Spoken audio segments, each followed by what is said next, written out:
ወላሂ ዱንያ ላይ እኮ ተቸገርን እኮ። አንዳንዱ ወተት ፈልጎ ገንዘብ ያጣል፣ አንዳንዱ ገዝቶ ይመጣና ይበላሽበታል። ማር ሲገዛ ደግሞ ሱካር ያለው የተቀየጠ በሙዝ የተለወሰ ብዙ ነገር ሆነ። በጣም ተቸገር። እንደው የጀነቱ እንዴት ይሆን? አላህ ምን አለ? መተሉል ጀነቲ ለቲ ወዒደ አልሙተቁን፣ እነዛ አላህን የሚፈሩ ሰዎች የተቀጠሯት ጀነት ፊሃ አንሃሩን፣ በውስጧ ጅረቶች አሉ ይላል አላህ። ሚማኢን ገይሪ አሲን፣ ከውሃ የሆነ ጅረት አላቸው። የማይበላሽ ሆነ፣ ጠረኑ አይቀይርም፣ አይሸትም፣ አይገማም። የጀነት ወንዞች ጅረቶች በወርቅ ቦይ ነው የሚፈሱት ይላሉ። የሚፈሱበት ራሱ ቦዩ ወርቅ ነው። ልብ በል ሐቢቢ፣ ጀነት ውስጥ አረንጓዴ ብቻ አለ። ጀነት አፈር እኮ እንደ ዱንያው እኮ እንደዚህ የሚለቀለቅ እኮ አይደለም። አልጀመርኩትም እኮ ያልኳችሁ ለዛ ነው። ወድኺልቱል ጀና ወኢዛ ቱራቡሃ አልሚስክ ይላሉ። ጀነት ተገባሁኝ። ጀነት ስገባ ወዳው ኢዛ ኢዘል ፉጃኢያ ትባላለች። ግብት ስል የጀነት አፈር ሚስክ ሆኖ ነው ያገኘሁት አሉ የአላህ መልእክተኛ።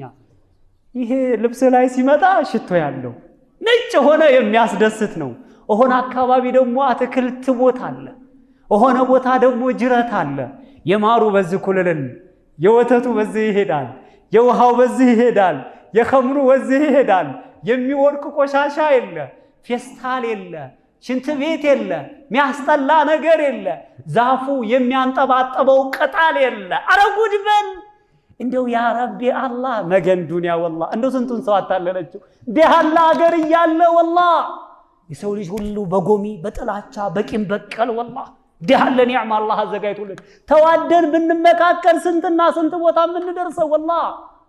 ማንም አጠገባችን የሚደርስ የለም፣ የሚቸገር የሚያለቅስ አይኖርም ነበር። ሁላችንም ብንዋጥ ብንናበብ ወላሂ አይደለም። ግን ሁሉም ነፍሴ ነፍሴ አለ። ያ ረቢ አላህ ይሄ ነው የጎዳን። ወአንሃሩን ሚን ለበኒን ለም የተገየር ጣዕሙህ ይላል።